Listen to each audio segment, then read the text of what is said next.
Sergeants, you may begin your recordings. PC recording has started. Recording to the clouds, all set. Sergeant Hanna, you may begin with your opening statement. Okay. Good morning and welcome to today's remote New York City Council hearing of the Committee on Civil and Human Rights. At this time, would all panelists please turn on their videos? Once again, at this time, can please all panelists please turn on their videos? Thank you.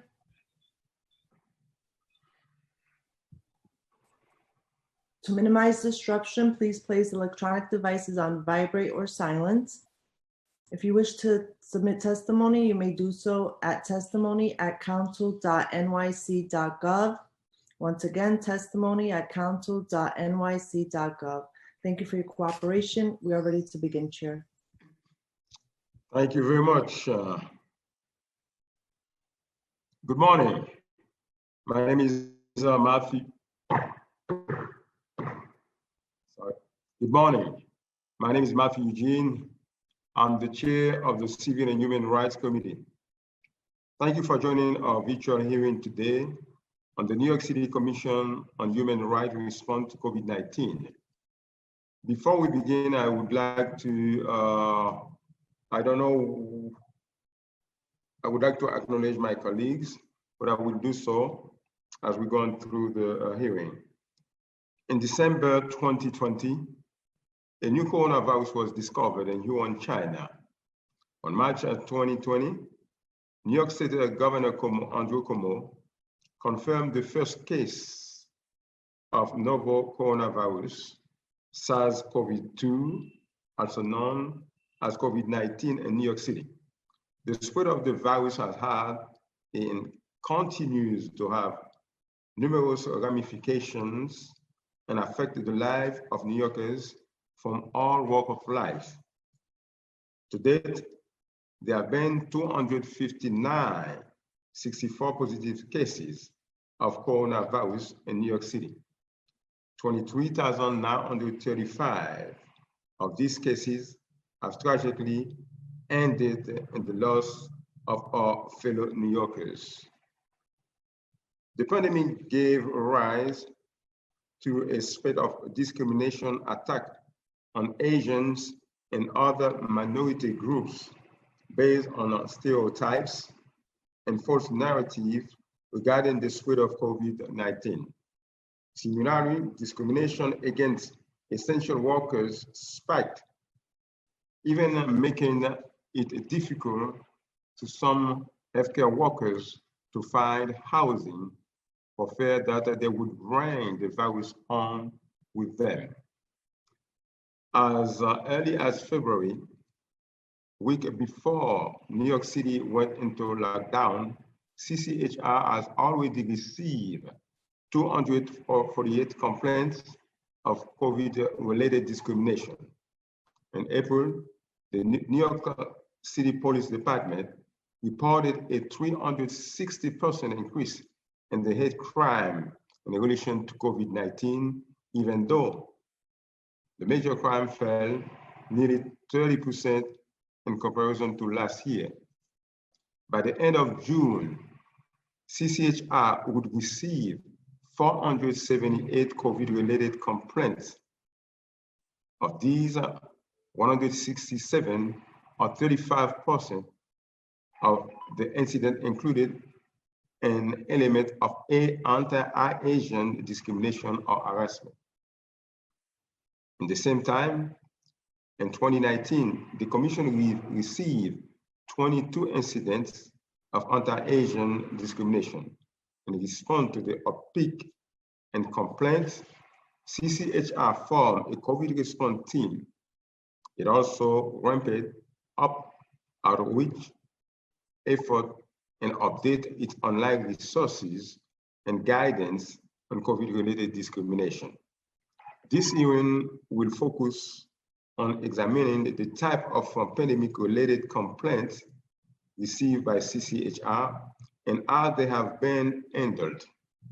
The guidance provided by CCHR on COVID-related discrimination whether CCHR was adequately able to address the COVID-related discrimination during the pandemic, and finally, whether the city human rights law was sufficiently flexible to respond to the unique discrimination issues that have surfaced during this pandemic. We also hope to hear from advocacy groups, organizations, unions, and the public on how the virus has impacted New Yorkers and the aforementioned target population. I'd like to thank committee staff, Balki Mirig, Senior Counsel of the Committee, William Giogi, Policy Analyst, and Nevin Shane, Finance Analyst. And I would like also to thank my staff, Melissa Whitson. Before I turn it over to the administration, I want to acknowledge Councilmember Brad. I see Councilmember Brad. Thank you so much, Brad. And Councilmember Parkin, thank you so very much. And I will acknowledge my other colleagues when I will, be informed of the attendance. Now, I would like to call on the administration to testify. But before we do so, I would like to turn it over to the Committee Council to go over some procedural items and administer the oath. Thank you, Chair Eugene. I'm Balkis Mehereg, Counsel for the Civil and Human Rights Committee of the New York City Council. Before we begin, I want to remind everyone you'll be on mute until you are called on to testify, when you will be unmuted by the host. I'll be calling on panelists to testify. Please listen for your name to be called. I will periodically be announcing who the next panelist will be. The first panelist to give testimony will be representing the administration. I will call on you when it's your turn to speak. During the hearing, if council members would like to ask a question of the administration or a specific panelist, please use the Zoom raise hand function and I will call on you in order. We'll be limiting council member questions to 5 minutes, which includes the time it takes to answer your question. Please note that for ease of this virtual hearing, we will not be allowing a second questions for each panelist outside of the committee chair. All hearing participants should submit written testimony to testimony@council.nyc.gov. We will now call representatives of the administration to testify. First, Dana Sussman, Deputy Commissioner, Policy and Intergovernmental Affairs from the Commission on Human Rights, followed by Brittany Saunders, Deputy Commissioner of Strategic Initiatives. Before we begin, I'll administer the oath. I will call on each of you individually for a response. Please raise your right hands.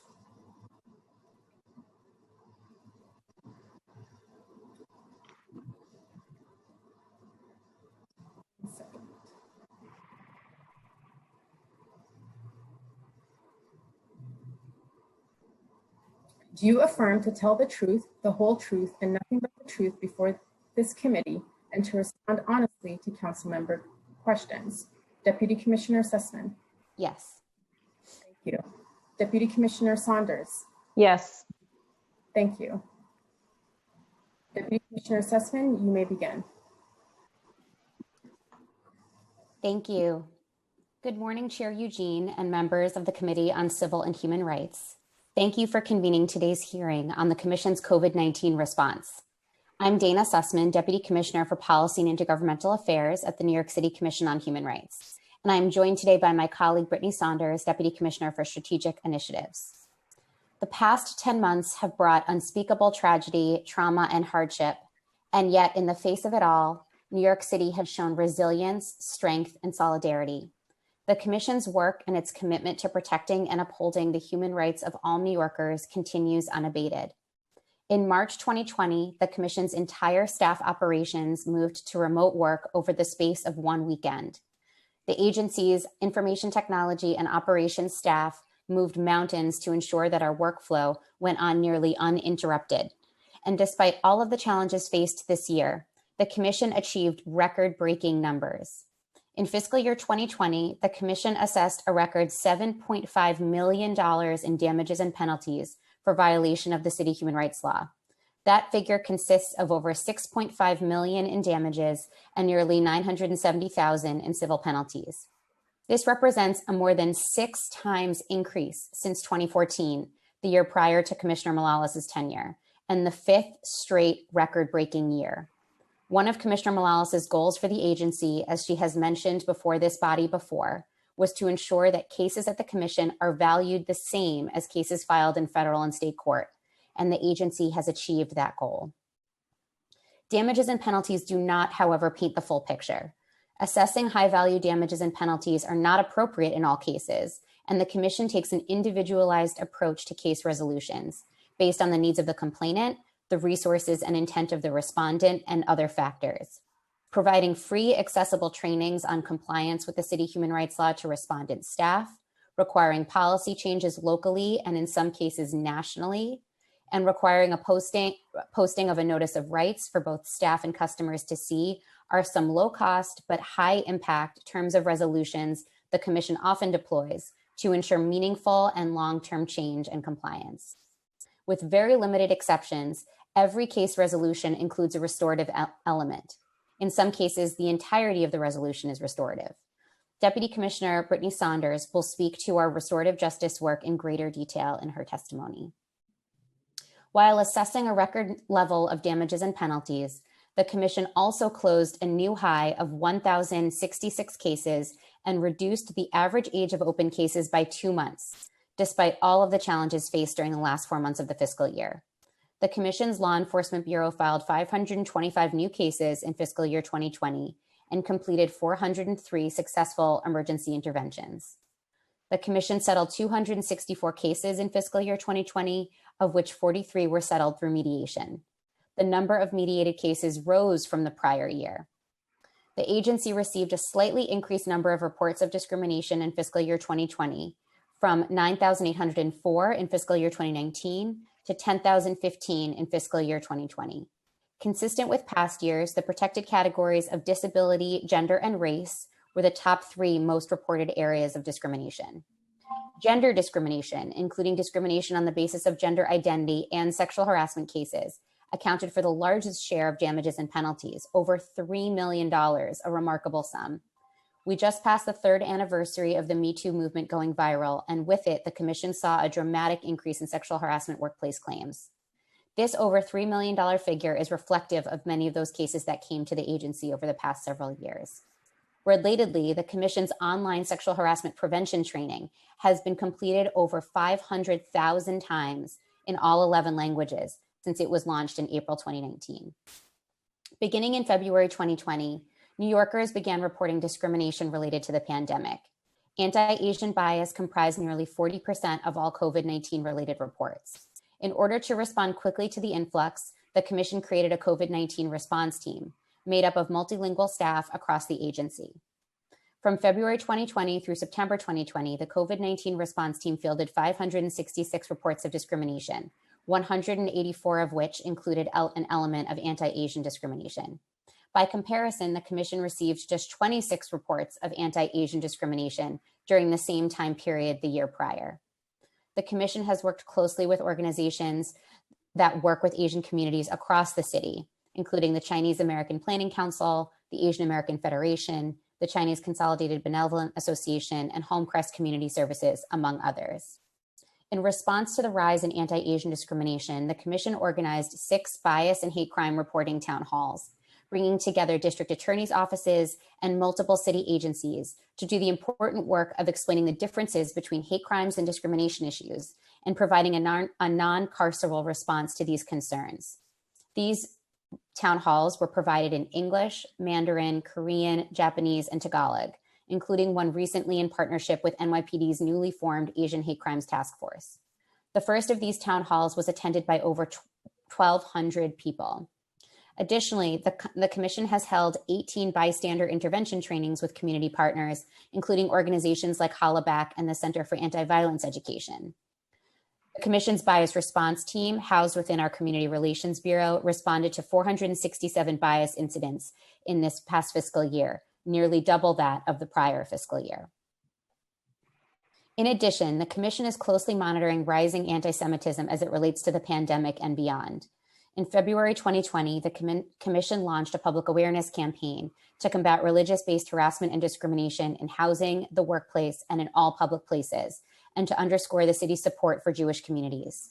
The campaign responded to a rise in anti-Semitism in New York City, in surrounding communities, and around the country, and affirms the rights of all Jewish New Yorkers to be treated with dignity and respect. It included investments in Jewish community press, both in papers and online. And the campaign also provided information on how to report harassment and discrimination to the Commission. Building off of this work, the Commission, led by the agency's Jewish Communities Liaison, has fostered relationships with Orthodox Jewish leaders in Crown Heights and Williamsburg, and has become a direct connection to our agency to provide resources and support. In recent weeks, as anti-Semitism has again risen to the forefront as a result of COVID-19 fears, we have been in constant contact with community leaders, we have been responding on all of our platforms, and we have been republishing our campaign materials. The Commission's policy team first issued legal enforcement guidance on the intersection of COVID-19 and the city human rights law starting in March 2020.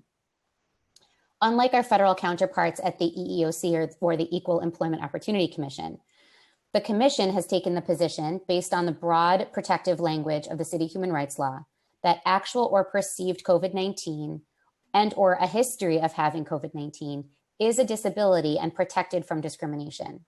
The Commission's guidance covers protections in housing, employment, and public accommodations, is updated frequently to address the rapidly changing needs and concerns of both employers, housing providers, and small businesses, and worker and tenant advocates to protect the safety and health of their workforce, tenants, and customers, while also ensuring people do not face discrimination and harassment in these settings and are able to obtain the accommodations they need.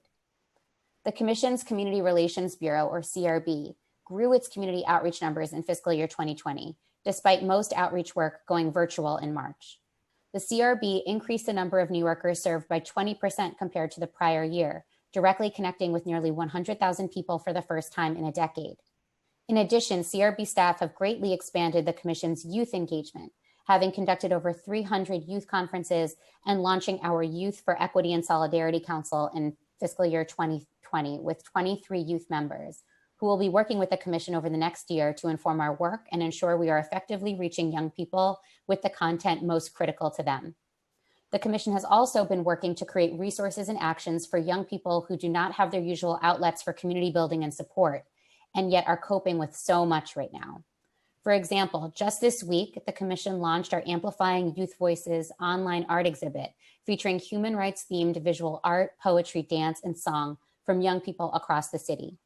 Earlier this year, we published Stories for All, a human rights focused reading list divided by theme and age group, featuring diverse stories, characters, writers, and experiences, and have created a video library of read-alongs for parents and educators.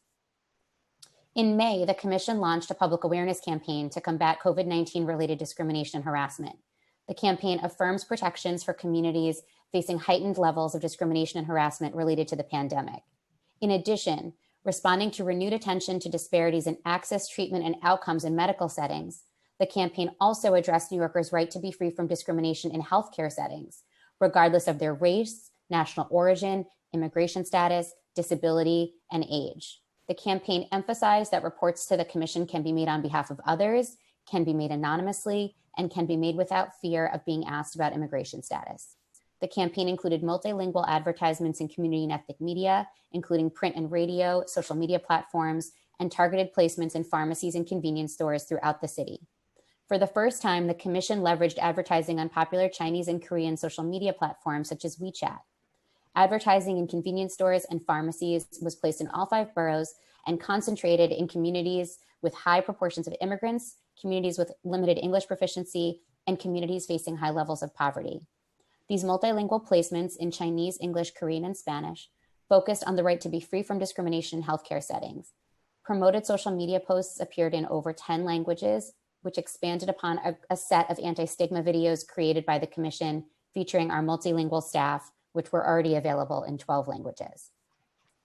And next week, the Commission will be announcing an art series with one of the Commission's 2 public artists in residence, Amanda Pingbody Pakia, entitled I Still Believe in Our City. The visually stunning series is a testament to the vibrant resilience of New Yorkers and specifically honors Asian and Black New Yorkers in the face of racial injustice, xenophobia, and COVID-19 related discrimination, harassment, and bias. It will include a takeover of Atlantic Terminal in Brooklyn and will also be found on Link NYC kiosks, bus shelters, a DOT public art site, and a community mural. The Commission serves on multiple formal and informal interagency task forces as our work involves tenant protection, health, food security, immigrants' rights, racial equity, and beyond. And the agency's information is included in many of these relevant materials housed at other agencies.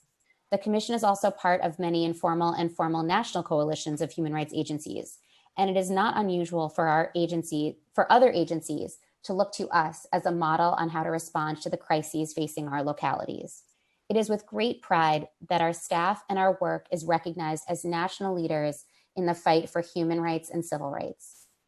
And with that, I will turn it over to my colleague, Deputy Commissioner Brittany Saunders, to highlight the Commission's operational changes in light of the COVID-19 pandemic and our focus on confronting anti-Black racism during this critical time. Thank you. Thank you. Good morning, Chair Eugene and members of the Committee on Civil and Human Rights. Thank you for welcoming me here today to testify alongside my colleague, Deputy Commissioner for Policy and Intergovernmental Affairs, Dana Sussman, at today's hearing on the Commission's COVID-19 response. My name is Brittany Saunders, and I serve as Deputy Commissioner for Strategic Initiatives at the New York City Commission on Human Rights. Deputy Commissioner Sussman's testimony covered how the Commission was able to shift to remote work in response to the COVID-19 pandemic and how, despite the disruptions experienced over the past months, the agency has been able to meet the challenges of the moment. The Commission has done so by assessing record-setting damages and penalties, launching culturally competent outreach efforts, promulgating guidance on how the city human rights law protects New Yorkers who have or who are perceived to have COVID, and putting forward new public education campaigns. My testimony will focus on other aspects of the Commission's work during this period, with particular attention to the impact on our operations, our work on racial justice issues, and our integration of restorative justice practices across departments. As Deputy Commissioner Sussman noted, like so many other agencies, the Commission was required to move to remote work on short notice due to the emergence of the COVID-19 pandemic. However, despite our central office and 5 borough-based community service centers being closed to visitors, we were nonetheless able to resume our work using alternative platforms.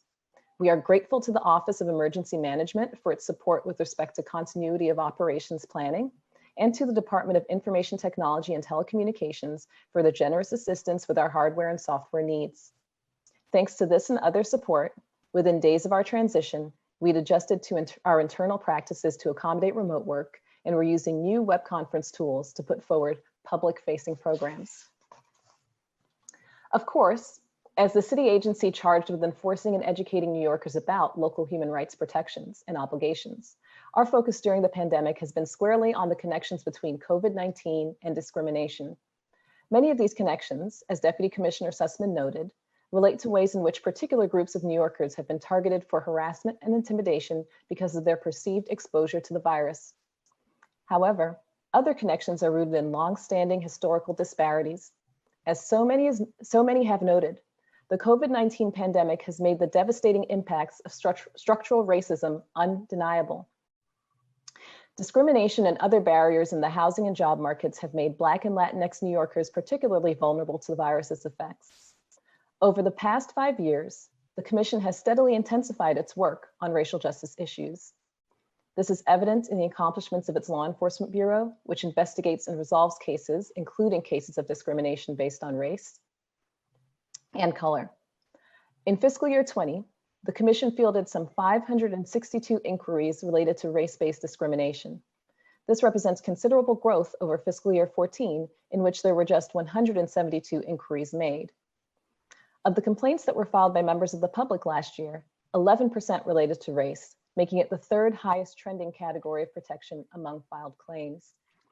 The Commission also secured newsworthy settlements in race cases, such as a conciliation requiring payment of $70,000 in civil penalties and establishment of a pipeline for stylists of color at a high-end salon, and another requiring luxury brand Prada to create a new scholarship program and establish a high-level diversity and inclusion officer role. These continue to receive attention from news media and other civil rights bodies because of their innovativeness and comprehensiveness. More recently, the Commission has acted forcefully in response to attempts to deploy law enforcement against Black people in the city, an all too common and all too normalized form of discrimination and harassment, becoming the first law enforcement agency to announce an investigation into the Amy Cooper incident in Central Park. These items are worth mentioning alongside those emerging from the agency's COVID-19 response team, because they demonstrate the agency's commitment to addressing the consistent and pervasive forms of racism that Black New Yorkers and other people of color in the city encounter in the workplace, in housing, and in places and spaces open to the public. The Commission has also used research as a means of achieving an in-depth understanding of how Black New Yorkers experience anti-Black racism. The agency's commitment to centering these issues stems from our treasured partnerships with organizations serving the city's Black communities, our dedication to rooting our work in what our partners tell us is most needed from us, and the Commission's own historical roots as a successor to a body that was established in the wake of protests by Black New Yorkers in the 1930s and 40s. Our commitment to listening to and using our voice as a government to elevate the concerns of Black New Yorkers led us to develop over a 2-year period, Black New Yorkers on their experiences with anti-Black racism, a report that surfaced concerns about widespread systemic racism, similar to the concerns voiced by protesters earlier this year. In early 2018, years before this spring's protests, but inspired by consultation with our partners, the Commission launched a qualitative research project on the particular forms of racism encountered by African American, Afro-Caribbean, African, and Afro-Latinx New Yorkers, along with others who identified as having African ancestry. The agency partnered with a Black woman researcher to conduct more than a dozen interviews with advocates and community leaders and 19 focus groups with almost 200 Black New Yorkers from across the 5 boroughs. We engaged a pool of Black New Yorkers that reflected the rich diversity of the city's communities with respect to gender, ethnicity, immigration status, sexual orientation, housing security, and other characteristics, and emerged with a devastating, though not surprising, set of findings. The Black New Yorkers who participated in our research described racism as something that was emotionally taxing and inescapable. As one participant relayed, one has to be a tactician to survive. They described experiencing racism in their day-to-day interactions and observing its impacts within and across institutions. They recognized racism and disparate treatment by law enforcement, store owners, employers, and healthcare providers. And they observed astutely that consistent racial disparities and outcomes across the criminal, legal, health, and education systems were rooted in racism as well. When we asked participants to tell us where they observed racism having the greatest impact, interactions with law enforcement emerged as a top concern.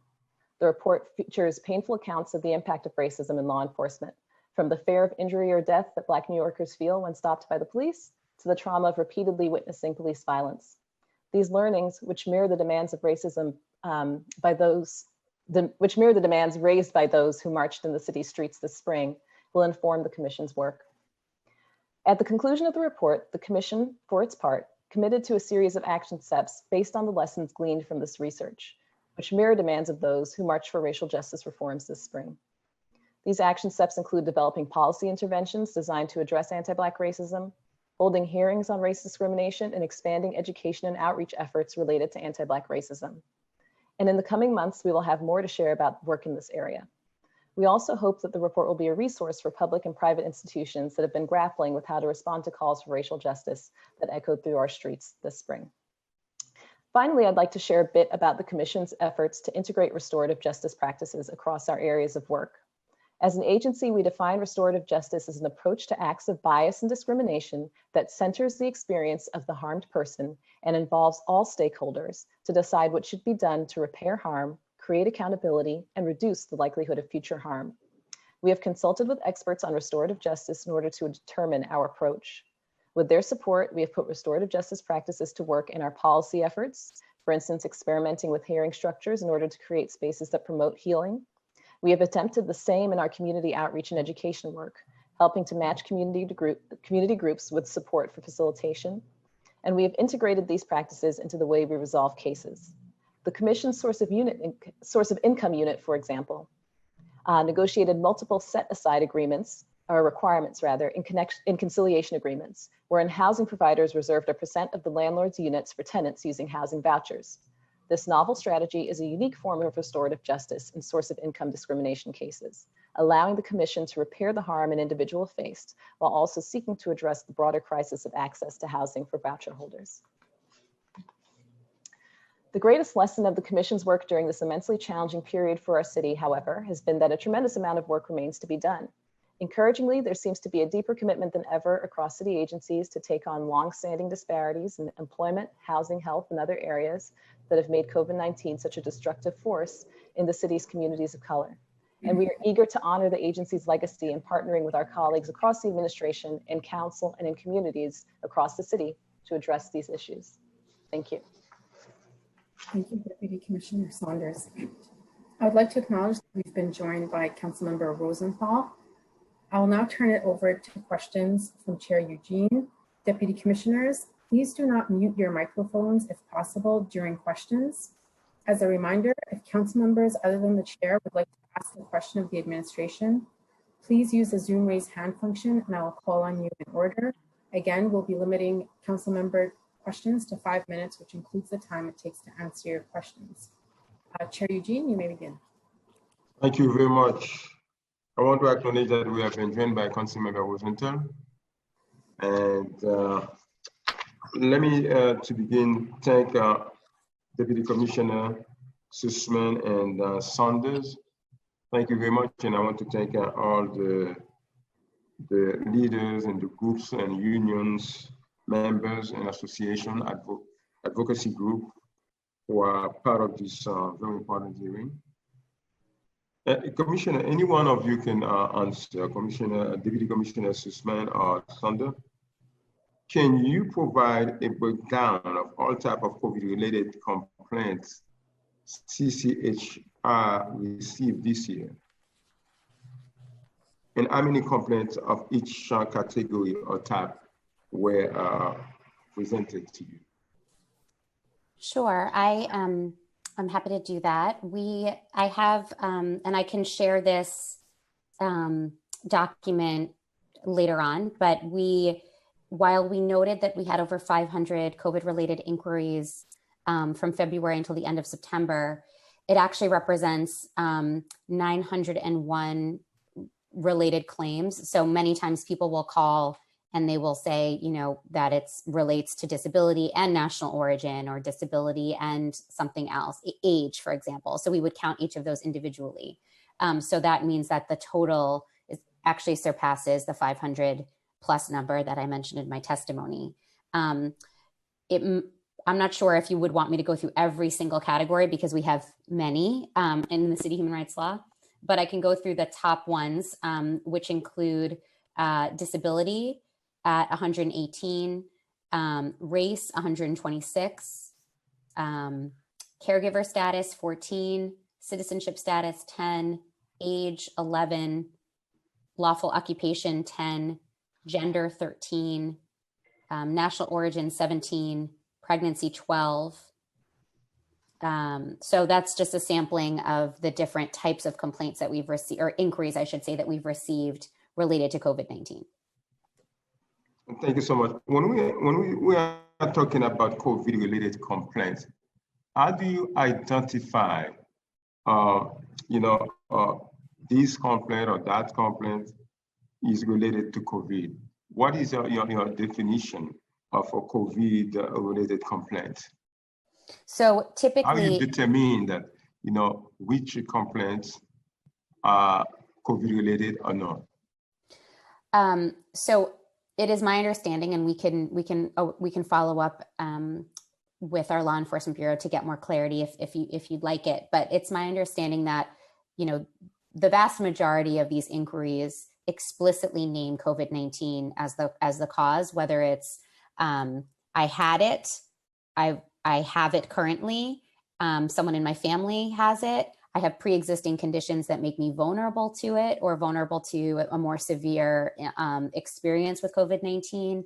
I am taking care of my children and trying to work because of schools going remote or schools being closed, specific to COVID-19. So typically the caller will identify that this is explicitly COVID-19 related. When we're talking about race and national origin, it typically is articulated that someone feels as though they are being targeted because of their race as it relates to COVID-19 motivated discrimination or harassment. So we are not, we don't have a strict definition. We have, but it's really reflective of the experience and the narrative that the caller provides.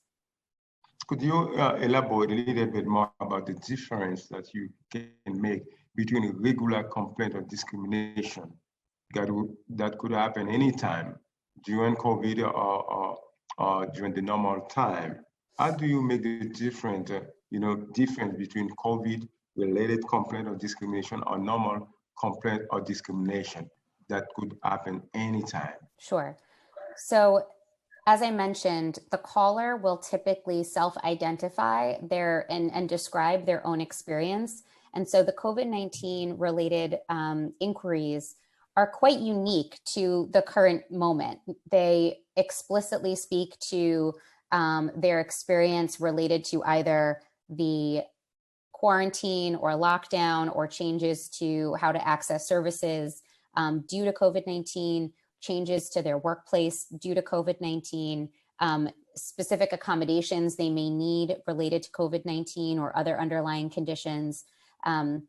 An example of a kind of matter that might come to us that is not COVID-19 related in this moment might be someone who works at a store who's being sexually harassed. That still happens. That's not specific to COVID-19. They're still working. People can be, harassed and discriminated against in the workplace, whether it's remote or whether it's in person. And that, again, would be something that we continue to see, but is not explicitly COVID related, so would not be captured in the inquiries that I just identified. Thank you very much. You mentioned that, CCHR has created a COVID-19 response team. Can you talk about the team? How many people staff the team? And was the number of people who staffed the team was sufficient? Sure. I don't have the number of people who are currently on the team right now, but what we did do is we pulled staff, multilingual staff from all parts of our office. We have staff from our intake department, our info line staff. We have law enforcement staff, and we have community outreach staff. And we pulled, from the resources that we have to respond and focus our response. And ensure that there's a dedicated team regularly communicating about what they were seeing and how they were responding. And I believe I testified a little bit more specifically to this in a prior hearing around the staff numbers, but I can very easily get that information back to you. In your testimony, you say that despite all the challenges faced this year, the Commission achieved record-breaking number. In fiscal year 2020, the Commission assessed a record of 7.5 million in damages and penalties for violation of the city human rights law.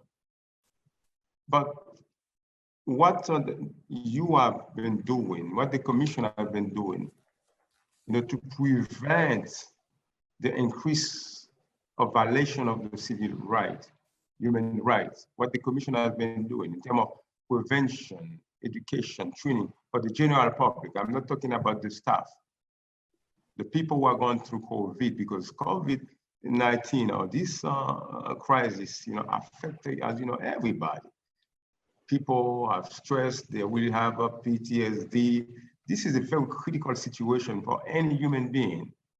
So what, the Commission has been doing to try to help the people cope with this very difficult situation, to prevent the violation of human rights, to let them know, hey guys, this is a difficult situation for all of us, but you still should remember people have rights and you should respect the right of the people. So there's a couple ways that we work to prevent violations of the city human rights law. One is that, as you mentioned, there were record damages and penalties assessed in the past fiscal year. As I mentioned in my testimony, as part of nearly every resolution, we work to ensure wide-ranging change. And Deputy Commissioner Saunders also spoke to this with respect to some of our resolutions with restorative justice. Every resolution we require training. We require that we provide free training that is now virtual, available to respondents at no cost. We have mandated policy changes, both locally and nationally in some circumstances. So we are having national impact in some of our cases. We have required monitoring so that employers or housing providers have to report back to us on a regular basis for a period of several years regarding internal complaints, policy changes, compliance, hiring practices. That ensures institutional change beyond that period of time that we are investigating. Further, when we're talking about outreach and education, part of what we do is educate community members about their rights. We also educate covered entities who have obligations under the city human rights law to understand what they need to do, their responsibilities. In addition to that, we work to foster positive intergroup relationships. And we know that in a city as diverse as ours, there are community tensions and they flare up at different moments, particularly in moments of crisis. And we have worked to build relationships across different communities. We have very successfully hosted over 24 bystander intervention trainings with experts, some focused on combating anti-Black racism, some focused on combating anti-Asian discrimination and harassment, some focused on combating anti-Semitism, others just focused broadly on intervening when you see something happen and doing it safely, and especially safely right now when we're all taking extra precautions about sort of being in close proximity to one another. So we have lots of different tools in our toolbox, so to speak, regarding creating longer term and lasting change. And I also think, while I mentioned that damages and penalties are not the only metric by which we should measure our impact, it sends a message. The commission is a credible venue for people to bring claims of violations of their human rights, and respondents or potential respondents understand that and know that filing at the commission means that we're going to do a thorough investigation. We are going to assess, damages and penalties. We're going to demand real change. And that puts respondents or would-be respondents on notice in a preventative posture.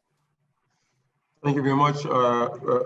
Penalties, reinforcements of law, is very important. But I think education and awareness and outreach is very, very important also. Because many people may be violating the right of people. They may not even be aware of that. They may not know if they are violating, the right of other people. I think that we have to make sure we make the effort to educate, to train, to educate the people, the general public, on terms of human rights. Because we got to remember that New York City is home to so many people coming from everywhere with different culture, with different tradition. So they may not be aware of this very important noble right of other people to be respected, but the right to be respected.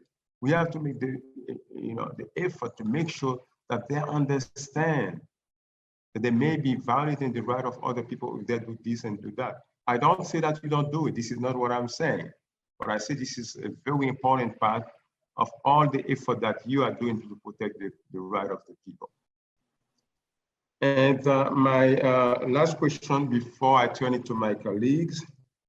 According to CCHR annual report, the COVID-19 response team took nearly 200 actions, including of discrimination and harassment, including providing rapid response support in 38 matters, providing 58 referrals to other enforcement agencies and community partners, conducting 18 successful emergency interventions, filing 6 cases. Can you please elaborate on what rapid response report entail? What can you tell us about? Can you elaborate about rapid response support?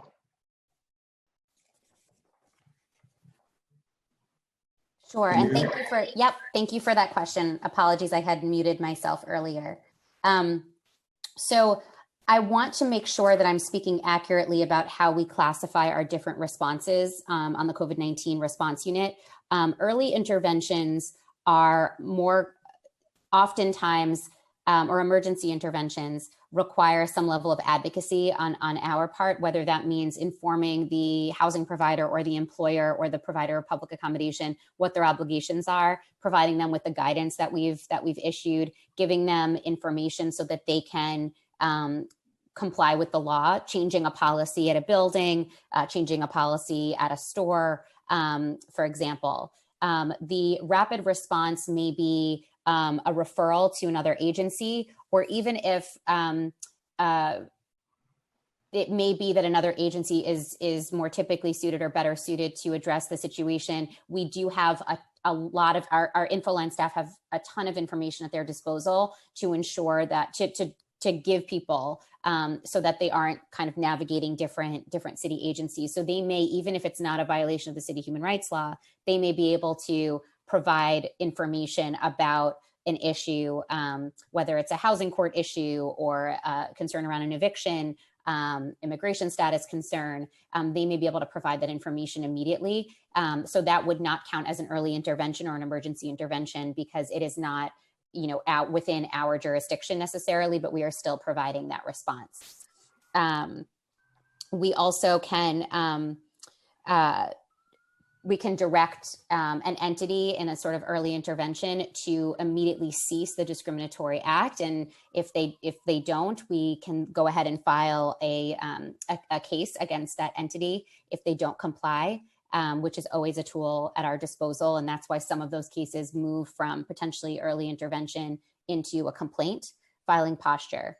But again, I can get a little bit more detail around how we classify rapid response, referral, and emergency intervention. Thank you very much. From the 200 action, why were only 6 cases were filed? Only 6 cases. Sure. Again, for the reason why we established the COVID-19 response unit was because most of these cases required rapid response.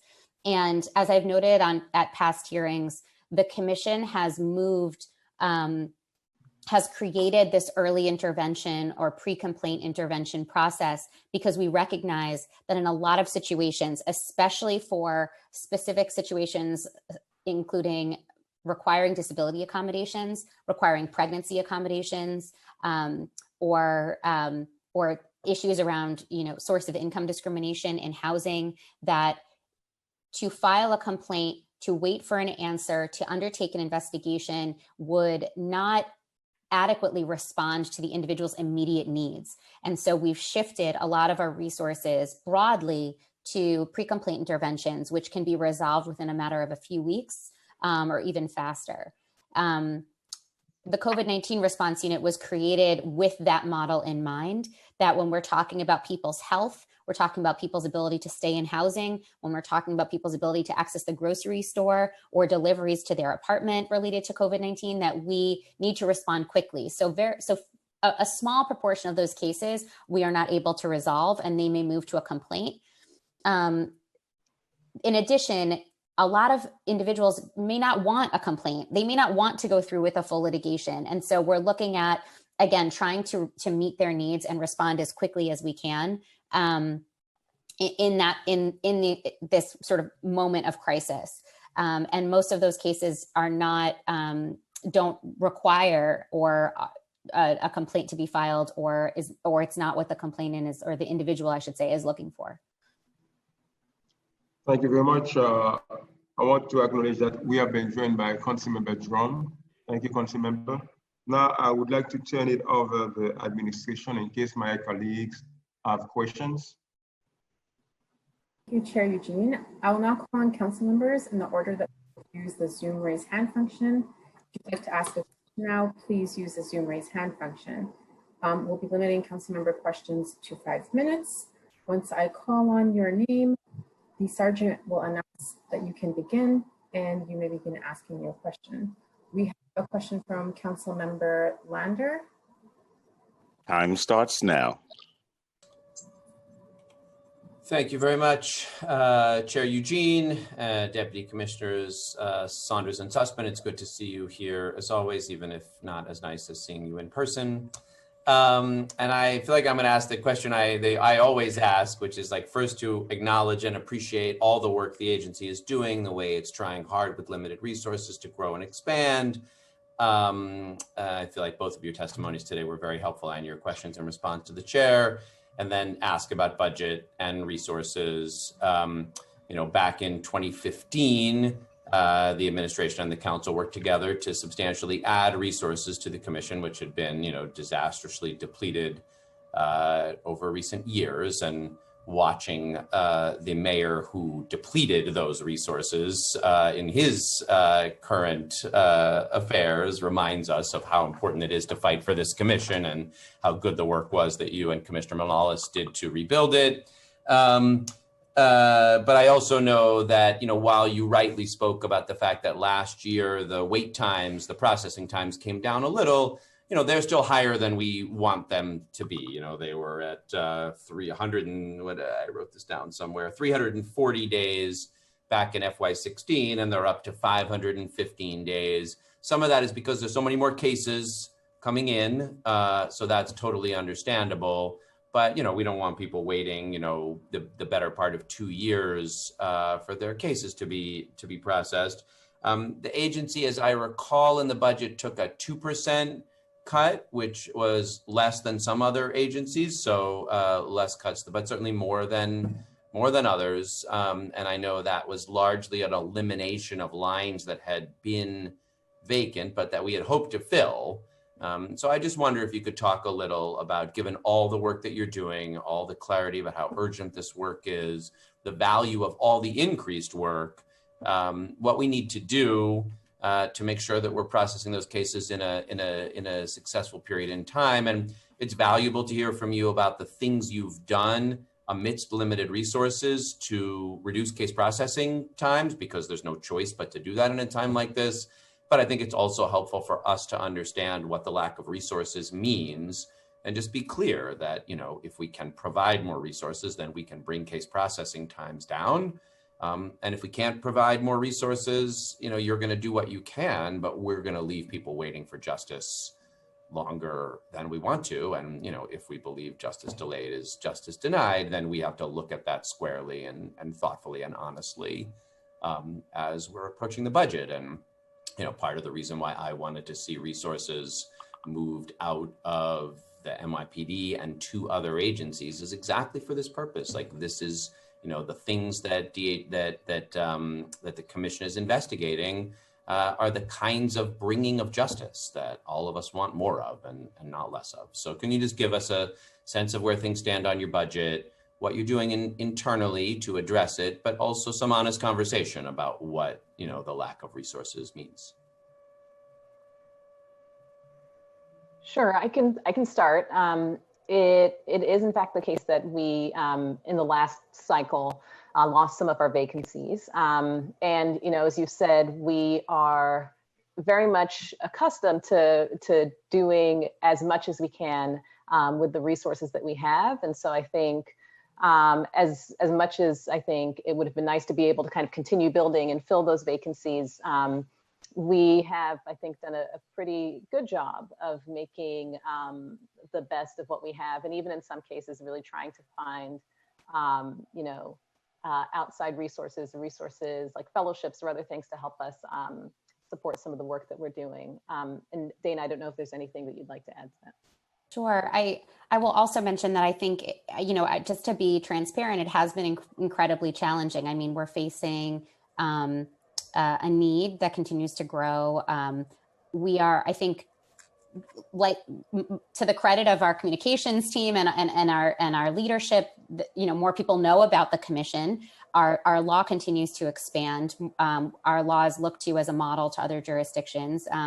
And so we continue to see increases in inquiries. We continue to want to do groundbreaking work, both on the complaints coming in from the public and also commission initiated investigations and testing. But no one wants to see sort of the gains of the past five or almost 6 years, sort of, go backwards or slide backwards. And Time expired. if I may just finish, thank you. To Councilmember Lander's point around the case processing time, it is higher than it was a few years ago. It did trend down for the first time in a little bit. And that is a true testament to our law enforcement bureau, which is led by Deputy Commissioner Sapna Raj. They worked tirelessly this past fiscal year to close out or move to resolution much of the older cases, so cases that were filed in 2017. And so our hope is that you will see those numbers continue to improve as we continue to report it out. And tireless, I think, is a word that's used a lot, but it really does accurately reflect the work up until the June 30th sort of fiscal year deadline to move those cases. And she personally was overseeing all of those case files and making sure that they were addressed to kind of close up that or improve that processing time. So despite the challenges, it was a real feat, and we hope that you'll see that those numbers will continue to improve. Thank you. Eugene, do you have any further questions? Thank you very much. Thank you very much, Councilmember Lander. Thank you. Commissioner, you mentioned that in February 2020, the Commission launched a public awareness campaign to combat religious harassment and discrimination in housing, the workplace, and in all public places, and to underscore the city's support for Jewish communities. The campaign responds to a rise in anti-Semitism in New York City and surrounding communities and around the country, and affirm the right of all Jewish New Yorkers to be treated with dignity and respect. Before, did you involve or contact the leaders of the Jewish community to be part of this campaign and to communicate with you, to guide you in order to give the better response to this situation?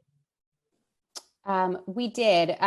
It is our commissioner's guiding principle that we don't sort of engage in any initiative without consulting with a diverse set of stakeholders. And for that particular campaign, we have a Jewish communities liaison, a position that our commissioner essentially created for this very work, to work with Jewish communities across the city, reflecting different denominations, different boroughs, across the religious spectrum.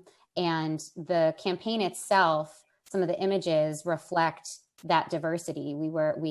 It features an Orthodox Jewish woman, a Hasidic man, a Jewish person of color, and I'm actually featured in the ad myself. And so, that was incredibly important and vital piece of the campaign that we wanted to. It served two purposes. One was to lift up and celebrate and honor the diversity of Jewish communities in New York City, and also and to provide sort of a clear, beautiful visual of Jewish New Yorkers who are proud, who are resilient, who are part of the fabric of New York City, and also to ensure that Jewish New Yorkers and others know that we are a resource. We are a place where you can report discrimination and harassment.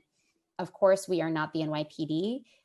We are not able to investigate, on site if someone is, physically harmed or in harm's way or in danger. That is not, our role.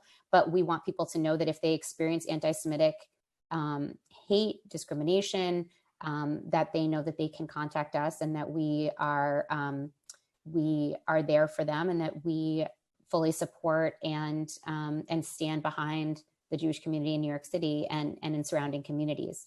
So we did consult with a diversity of Jewish community leaders and different community members. We also consulted with experts within our own administration, including the Office to Prevent Hate Crimes, the Community Affairs Unit, and others to ensure that that the campaign struck the right tone and that would be well received within the community. Thank you very much.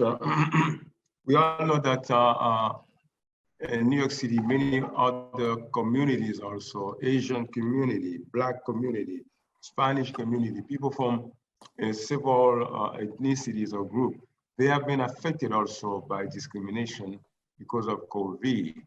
Did you also reach out to the leaders of different communities to make sure they are part of what the commission is doing to better able to respond and to this critical situation? Because you know that, as I mentioned before, New York City is home to so many people coming from everywhere with the tradition, the mentality, the belief. So I think that the commission should have created a task force or think tank committee, bring the leaders from different communities together and try to figure out together with the commission and probably also the elected officials, the council members, and see how we can handle and overcome this very, very critical situation, discrimination, harassment in time of COVID-19. Yeah, I mean, I can say a little bit to get us started there. As Dana mentioned, it is really our commissioner's commitment and our entire agency's commitment to always be consulting with the communities that are impacted by the problems that we're working on. It's so integrated actually into our regular practice that it's not the sort of thing I think we would necessarily have to create a formal task force or working group on, because it's just a part of our ethos. So for example, Dana talked about how we consulted with various leaders and members in the city's Jewish communities in order to pull together the campaign on anti-Semitism. We took a very similar approach in terms of developing our work around anti-Asian discrimination related to COVID. We've worked with groups like the Chinese American Planning Council, the Chinese Consolidated Benevolent Association, Asian American Federation, Home Crest Community Services, and others in order to inform our approach. And then, of course, we've also partnered with our partners in government to pull together some of the town halls that Dana mentioned in her testimony. So we did 6 interagency town halls. We were very intentional about making sure that we provided that information in languages that would be welcoming and informative for the various communities in question. So we provided programming in Mandarin and Korean, Japanese, Tagalog. We also did 18 bystander intervention workshops with our partners. And as Dana mentioned, some of those were focused on anti-Asian harassment, but we also did a number that were focused on anti-Black violence and anti-Black harassment and discrimination as well. And in that area of work, we also are, very thoughtful about maintaining our connections with, consulting with our, partners who work in the city's Black communities, whether they are NAACP chapters, whether they are groups that focus specifically on police reform or gender issues or other issues. It's very much part of our ethos and part of our practice that we are constantly bringing together community leaders, consulting with them formally and informally in order to make sure that our approach is a wise one. And if I can just add a little bit, we to Deputy Commissioner Saunders' comments, we also host weekly calls with faith and community leaders to share updates and inform them of their work. We've had many of our sister agencies join those calls as guest speakers for updates.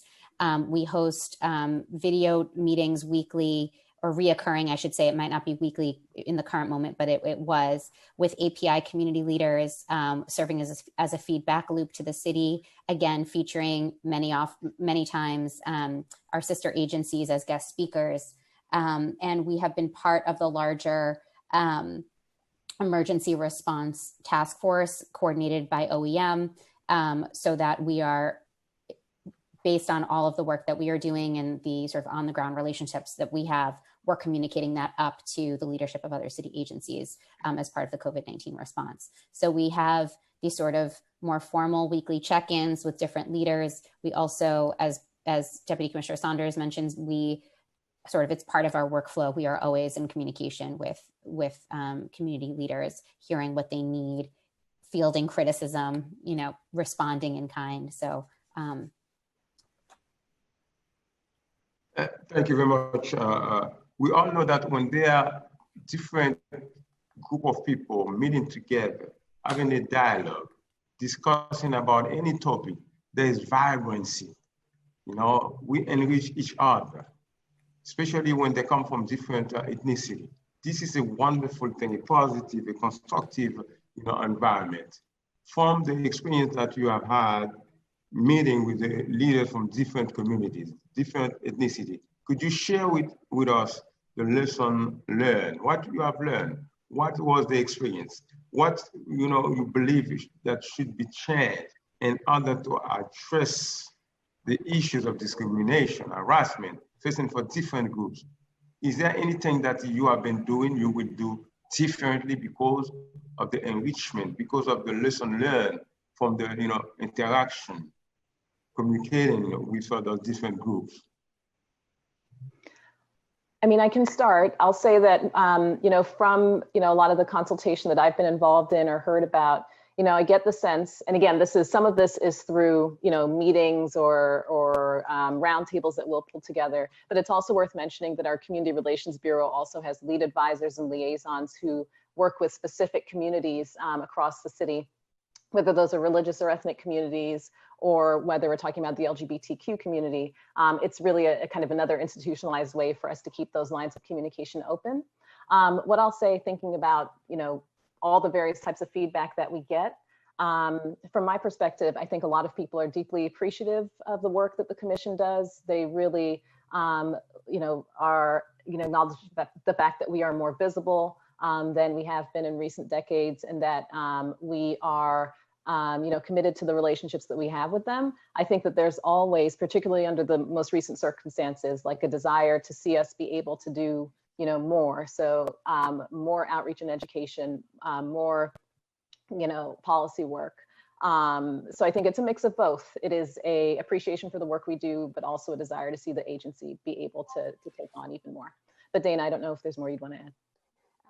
The only thing I would add is that our staff, we have built over the past 5.5 years a staff that reflects the diversity of New York City. I know we've mentioned this before, and for our across all aspects of the agency. But I think to have staff that speak 30+ languages, that come from the different communities that are impacted by different issues, that have experienced those same have experienced discrimination, harassment themselves, and have, it is, I think, so incredibly meaningful to have representation in government that looks like, sounds like, and has experiences like so many different New Yorkers. And that, I think, is something that we want to remind everyone of, and just the incredible dedication of our staff, who, despite all of the challenges that many of them have personally faced over the past 7 or 8 months in their families, in their communities, that they are still showing up every day because they care about this city, they care about the communities that they serve, and they want to be present, and they want to hear what the communities need. Thank you very much. We have been joined by Council Member Baron, and earlier we have been joined by Council Member Drum. I don't know if any of my colleagues has question. The Council? I want to turn it to the Committee Council now to find out if my colleagues have questions. Thank you. I don't see any raise hand functions. So with that, I think we can turn to public testimony. If any council members have questions, please use the Zoom raise hand function. Sorry. Can I ask some few more questions to the administration? Can I continue with my few more questions to the administration? Yes. We got time for that? Yes, of course. Thank you much. Commissioners, CCHR recently classified in its guidance that COVID-19 is to be treated as disability. Are there any recent development, legal or otherwise, regarding that interpretation as COVID-19 as disability? No, we have, again, we are following the medical information as best as we can. And we know that there are so many things yet unknown about the coronavirus, about COVID-19, and how it impacts bodily functions, both in the short term and in the long term. But given the broad definition of disability under the city human rights law, we felt that it was very clearly a disability under the city human rights law. And we wanted to be as clear and transparent about that position as possible.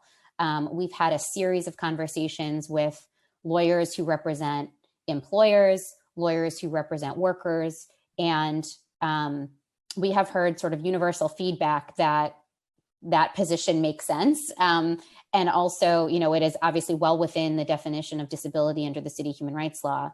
And so that position has not changed. There have been no further developments on that specific position, but we do, it adds very clear, it provides the kind of clarity that what we've seen from the EEOC sort of lacks. The EEOC has not, as far as I'm aware, as of today, has not taken a clear position on this. And so, again, the federal law is a floor, and the city human rights law is instructed to be more protective than state and federal protections. And so we have consistently held to that position.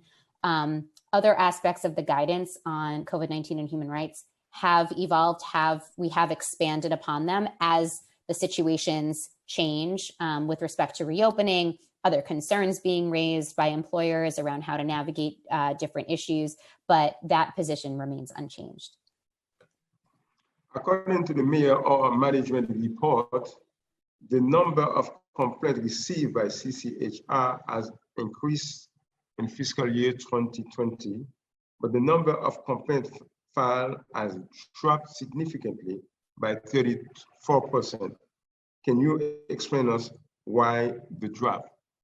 Sure. So it's my understanding that there's two issues at play here. One is, as I mentioned before, we have moved significantly to pre-complaint intervention where it is appropriate. So that means that we are still we are still fielding those calls, we are doing investigations, we are doing advocacy, and we are getting cases resolved without ever having to file a complaint. And if we get immediate compliance, there is no need in many circumstances to file a complaint.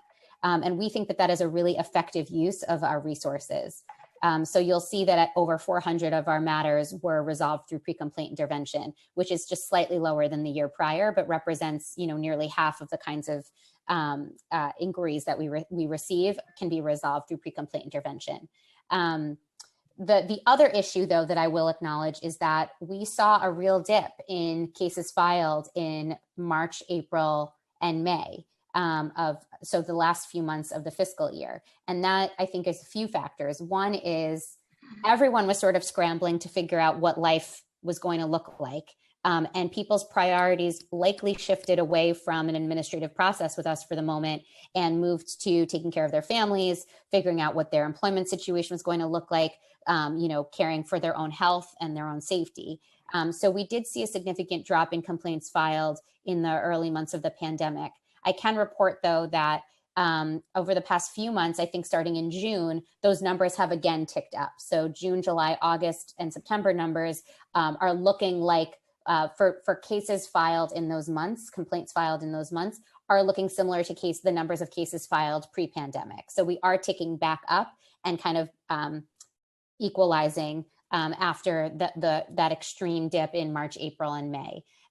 We also have an extension of the statute of limitations for filing based on the governor's executive order. So if people were unable to commit to the process earlier on because of emergency situations, they can still, the time on their claims has not expired and they can still file with us, and we will continue to follow up with those individuals if they, started the process and then didn't complete it. So again, on the one hand, we have strategically moved to a place of filing, proportion of our cases addressing a proportion of our cases through pre-complaint intervention. And we also saw the impacts of the pandemic on our city and on people's capacity to engage in the process with us, and our own capacity in those very early days to get all of our technology up and running and ready to go to continue to file complaints. But another thing I think also, there have been a decrease also in pre-complaint resolution. How do you explain that?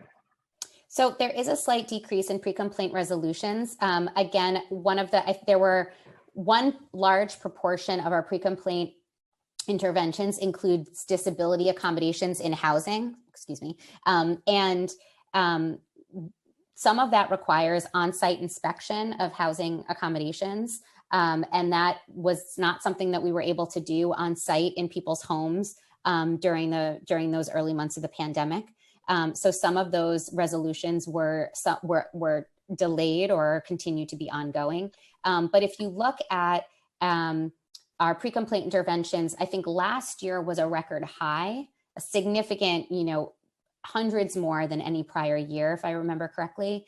And the dip in 2020, I think, reflects again some of the challenges we faced in being able to be out and on site for some of those accommodations related pre-complaint interventions, and some of the delays in people engaging with us in the process early on in the pandemic. But I think the numbers will reflect now that we've stabilized. And I will note too, that our law enforcement bureau, our staff, our offices did not close for a single day. As we moved to remote work, we did it over a weekend. Our staff worked heroically to move our 130 plus person staff from 5 different offices to remote work over a weekend, and we were up and running on that Monday morning in March, continuing to process things virtually. Of course, there were bumps and hurdles, and people needed technology delivered to them. People needed physical files delivered to them, but it was a huge undertaking, and we continue to operate fully, more or less fully remotely, while also, as I mentioned, filing nearly the same number of complaints per month that we were filing in January and February. Thank you very much. CCHR lauded its ability to close more cases this year. However, it appeared that many of these cases were closed despite finding of probable causes. 23% of cases with a probable cause determination were closed in fiscal year 2020, whereas only 5% and 7% of cases were closed in fiscal year 18 and 2019, respectively. Similarly, 51% of cases were closed for administrative cause. Can you explain why there was such a significant jump in cases with finding of probable cause being closed this year compared to the prior year? As I mentioned during Councilmember Lander's questioning, it was a very intentional effort on the part of our Law Enforcement Bureau to review and move cases filed prior in 2017 and years prior. So any cases that had been at the agency for more than a couple of years, we did a full accounting in an effort to, again, reduce case processing times, address cases in a timely manner. And so as a result of that effort, many of the cases had a few more steps that needed to be taken before moving it to probable cause. And so maybe that was 1 or 2 more final interviews, reviewing additional documents, drafting materials internally for review, or attempting to resolve the case, before a probable cause was issued, 1 more attempt to conciliate the matter. So that was a concerted effort on the part of our Law Enforcement Bureau, and the numbers of probable cause determinations reflect that effort to resolve as many cases that were filed in 2017 and earlier as possible. You know, COVID-19 is in reality a health crisis that has caused so many difficulties and has changed also our way of life. So in terms of medical services, did you receive some cases, some complaint regarding the service, the health service delivery? People who have been facing difficulties or that we may classify as discrimination in terms of receiving medical services because of COVID or during the time of COVID. Can you talk about that? I don't have that information at my fingertips, but that's something that we can certainly get back to you on as far as numbers of inquiries and/or complaints regarding discrimination in the provision of healthcare. We do know, however, that structural and interpersonal racism exists in healthcare. We do know that there were very serious concerns earlier on in the pandemic around when there were concerns around adequate equipment and personnel to treat all of the ill New Yorkers who were in hospitals, that there might be a divvying up of resources and who would be treated with more urgency than others. And we were part of many of those conversations with partner agencies about addressing those concerns.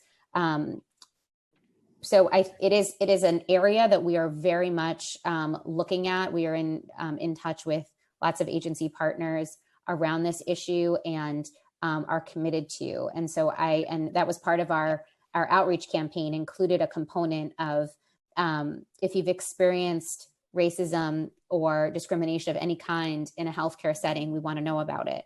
And so I can get back to you to see if we've had some inquiries around that. I think those are particularly challenging cases for people to bring to us, mostly because they are also, if they're experiencing that, they're also probably experiencing a medical emergency or an urgent matter with respect to their health or the health of their loved ones.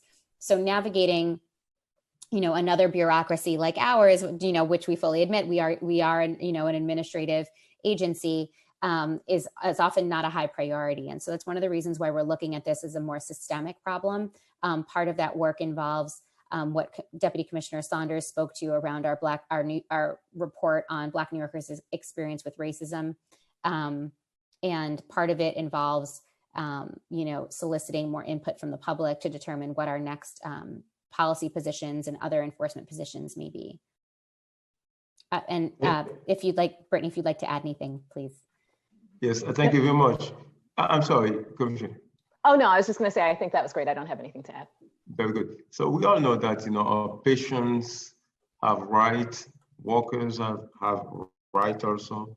Whether it doesn't matter if they are medical staff, medical workers, first responders, they all also have rights. And it is their right to receive PPE, adequate PPE, and the proper environment to continue to do what they love doing, to provide the good services they have been providing for many years. But we know that there have been several difficulties, several issues in terms of those first responders and medical staff and those who put their life in danger on life for us to receive the proper equipment and also the proper environment to save life. But did the commission make any effort to try to understand the situation, What was exactly the essence and the reality? Did the commission try to reach out and to investigate and try to understand what's happened in order to prevent or to be better able to address eventual situation like COVID-19?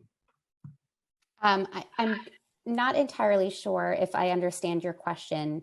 Are you asking about our efforts to address adequate PPE in hospitals, or? Not only PPE, but what I'm saying is that, providing, let's say, for example, medical staff, they're putting their life in danger for all of us.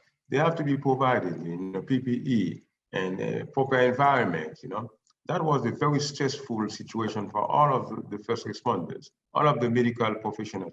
I'm not trying to blame no one, but what I'm saying that, that was a very difficult, painful situation for our first responders. but those who put their life in danger to save others, to protect us. So did the commission do any effort to try to understand exactly what was going on? Sure. You know, as I mentioned, we're part of many interagency task forces, including ones that are organized by OEM that include the Department of Health and other experts. So we were aware of what was happening, but certainly if the distribution of PPE or any other sort of needs that the pandemic created were distributed unequally, that based on one's protected status, that is something that we would absolutely want to know. We are incredibly grateful and to the work of our first responders. Our city we owe them a debt of gratitude that I'm not sure we'll ever be able to repay for all of the incredible work that they have done and their commitment to this city and the people of this city in the face of, you know, unspeakable tragedy and danger. And so if there is concern that, you know, PPE was not allocated equitably based on, again, the protected status is enumerated in the city human rights law, then we certainly want to know about it. But with respect to the larger issue and the crisis that our city faced in March and April around protecting our first responders, we are part of some of the coordinated emergency response teams that were, you know, continually updated by City Hall and the administration on the efforts that the city was taking to address those concerns. Thank you very much. Thank you to both of you for what you have been doing. Thank you for the work that you have been providing to the city of New York and protecting the right of people. I know that is not easy. It's very difficult, and I always say that we are all part of the team. We have to work together because people are entitled to be protected. You know, their rights should be protected. They have to be treated with respect and fairness. And again, I thank you for everything that you have been doing, and we will continue to work together to make sure that New York City is a place where everyone can be respected and live with dignity and respect. So now I want to turn it over to the Community Council, and I'm following your guidance. Should we continue or should you call the... We have some members of the public that want to testify. So unless you have any other questions, we can move on to hear their testimony. No, that's okay. Yes, I will be more than happy to hear them. And again, Deputy Commissioner Sussman and Sonda, thank you so very much for your work. Thank you. Thank you so much. Take care. Thank you. Appreciate it. Thank you. Thank you. Thank you. We'll now turn to public testimony. I'd like to remind everyone that unlike our typical council hearings, we'll be calling individuals one by one to testify. Each panelist will be given 3 minutes to speak. Please begin once the sergeant has started the timer. I would now like to welcome Yafa Diaz, followed by Allison Lynch and Ravi Reddy. Yafa, you may begin your testimony when the sergeant calls time. If council members have questions for members of the public, please use the Zoom raise hand function. Yafa, you may begin after the sergeant calls time. Time starts now.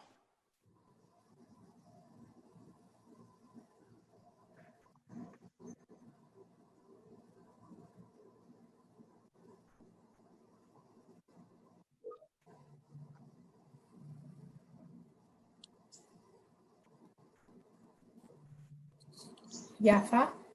Yafa then? I believe she's on mute. So we'll move on to the next witness. Lynch, you may begin when the sergeant, oh, sorry, looks like Yafa's back. Okay. Sorry about that. Was not ready. How are you today? Can you, good. How are you? First time. Yes. Hi, my name is Yafa. I'm from the American Association of New York. I am the lead organizer there. And many people before me at this meeting, which I'm very glad, council members who touched up on what has been currently going on. What's been challenging for us this year and for the Asian American community is that we at AAANY have an incredible amount of sympathy for our East Asian brothers and sisters, and we stand in solidarity with them. We know that anti-Asian hate crimes have risen, and so has anti-Arab hate crimes have risen this past year. I am here, though, to specifically address the rise in racism in the Arab American community, in which in this past year we've experienced a lot of harassments and attacks within the Bay Ridge community itself. And we cannot expect the city of New York to eliminate racism in the 5 boroughs, but we can demand that when a member of any community is targeted because of their faith or the color of their skin, that the city helps them seek justice. For too many Arab Americans, so for this year, this has not been the case, and too often cut and dry hate crimes are treated as routine criminal cases by the NYPD, denying victims the justice they deserve. Repeatedly, they have refused to open bias investigations into cases where clear biases exist. And so today we're here to bring attention to this, and we ask that we pay more close attention to these hate crimes towards anti-Asian Americans and anti-Arabs. And we hope to further our work with our city council members in the future. Thank you so much. You're welcome. Do you have any questions, or should we move on to the next person? Yafa, thank you so very much for your testimony. Thank you for sharing with us your experience. But how this type of discrimination or situation affect your daily life? Well, daily life-wise, as the lead organizer, I have to organize any type of like reaction towards this. We have people who come into our office to make complaints, and so we take those complaints seriously, and then we then give it to the hate crimes office at the mayor's office. A lot of it gets written down, but what we want is more trainings. We do like de-escalation trainings. One of the speakers had mentioned before, and we'd like more resources for this, specifically so that we can host these either virtual trainings, know your rights trainings, and then also provide language assistance for our community, people who don't understand how to actually react or go about seeking justice when incidents like this happen to them. So, yeah, thank you. Thank you very much. You mentioned a very important key word, training. And I would add also education. Yes. Because I think that as a city, as a society, we have to continue to train each other, to educate each other, and to make everybody understand that we are all members of the same society, the same city. There's one city. And it is our responsibility to make sure that everyone is treated with fairness and respect and dignity. And when we can achieve that, the city is going to be a better place for all. Thank you so much for what you have been doing. Thank you so much. Take care. Thank you. You're welcome. Thank you. The next panelist will be Allison Lynch, followed by Ravi Reddy, followed by Scott Richmond. Allison, you may begin after the sergeant calls time. Time starts now. Thank you. Good morning. My name is Allison Lynch, and I'm a staff attorney in Disability Rights New York's Protection and Advocacy for Individuals with Mental Illness program. DRNY is the federally designated independent agency serving as New York State's protection and advocacy system for people with disabilities. We've worked alongside the Commission on a variety of issues and appreciate their recognition of how disability-related discrimination can affect the lives of so many. We encourage the Commission to work proactively on behalf of individuals with disabilities who are now more than ever at a greater risk of discrimination and harassment due to their disability status. As is the case with many other aspects of emergency preparedness when it comes to this pandemic, people with disabilities are often the last to be asked and the first to be impacted. This can also lead to unchecked discrimination against our most vulnerable residents, and DRNY has worked to ensure that we can adequately provide support during this time to those who may otherwise have been overlooked, either through direct support or by providing referral to partner agencies like the Commission. The Commission has recognized that the category of disability discrimination is one of its most frequently cited in complaints, and this has only increased with the pandemic. This was particularly true for individuals experiencing homelessness and individuals with mental illness. It's well documented that individuals with disabilities have been disproportionately affected by COVID-19. That doesn't just mean that they're at higher risk of having complications. It means in reality that they're at higher risk of contracting it, not being able to properly quarantine, and not receiving the same standard of care once they do contract it. Often this is due to their living situation. These types of situations can compound discrimination and necessitate a greater all-hands response to combat disability-related discrimination. The Commission has been an ally, but there are several issues that led to discrimination that have not been as widely discussed, and we believe it's important to bring them to light. The first involves individuals who live in congregate settings. These can include nursing homes, adult homes, group homes, and particularly homeless shelters. Homeless New Yorkers are statistically far more likely to have a disabling condition. And when the pandemic hit, these New Yorkers were forced to quarantine in shelters without PPE for residents or staff, without room to social distance, and without access to testing. And additionally, many reported a lack of information about what was happening at a time when this education was so important to our rapidly evolving understanding of this disease. The move to house individuals in hotels came weeks after many individuals in shelters were already sick or exposed. And while the program had good intentions, there remained issues with appropriate discharge and timely care.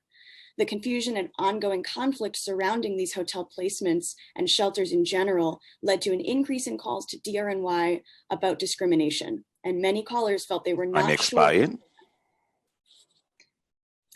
sure. Can I briefly outline just some recommendations that I have for the Commission and finish up my remarks? Yes. Thank you, I appreciate it.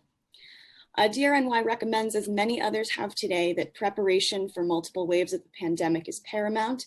It's our position in making these preparations and reviewing what happened in the early stages that individuals with disabilities who are most at risk should be prioritized in any planning, guidances, and recommendations that could impact their care, both in congregate settings and in the community.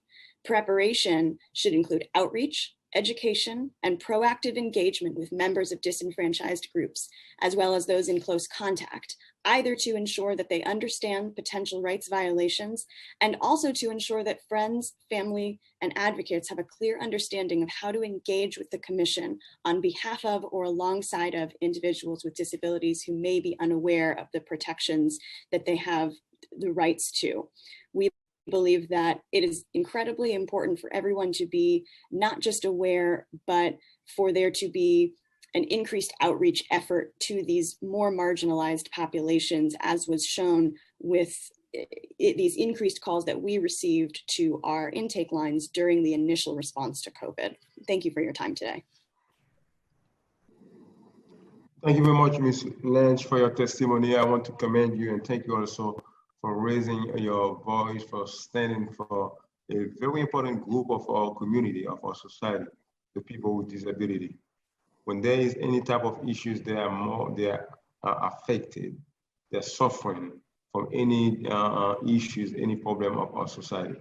I think it is a moral responsibility also as a society to make sure that they can be treated fairly and they can benefit all the resources that our society can offer. This is very important, and I think that we have to always make the effort as we address the issues of all communities, all type of people in our society. We have to make sure that we bring the issues on the table as priorities also. It is our moral obligation. When we can do that, our society is going to be a better place. Thank you so very much. But in addition to what you have said, is there any recommendation that you can give to our city council members in terms of getting together, in terms of making the effort to better address the issues affecting the people with disability? Sure, I'd be happy to talk a little bit about that. One And recommendation. excuse me, Sure. if you don't have all the information, you can gather them, please, and send the information to us, and we council members, especially in the Committee on Civil and Human Rights, we will go over it and get back to you and see what else we can do in addition to what we are doing now.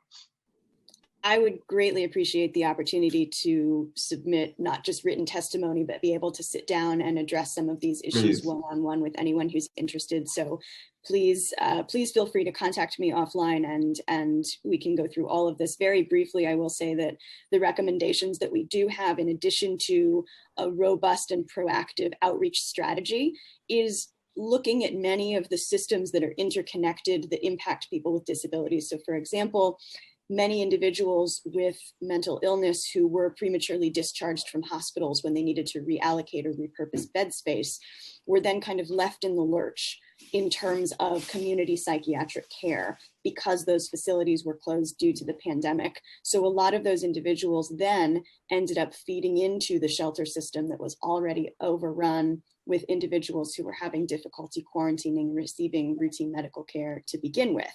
So this kind of domino effect that we saw from system to system was made more difficult by the fact that there were not, in our minds, enough people kind of on the ground directing traffic, if you will. There was not the attention paid to each system individually and how it can impact the next system that individual will be shuffled off to. So, you know, the crisis that we're seeing in the shelter system right now for individuals with disabilities and mental illness facing so much discrimination about their current location, the plan in place right now is only going to shift them to another neighborhood and another facility where these same issues may come up. And so what we urge and really encourage individuals here today to think about and to look at is a way to bring in many different members of the community who will be impacted by these individuals moving through the system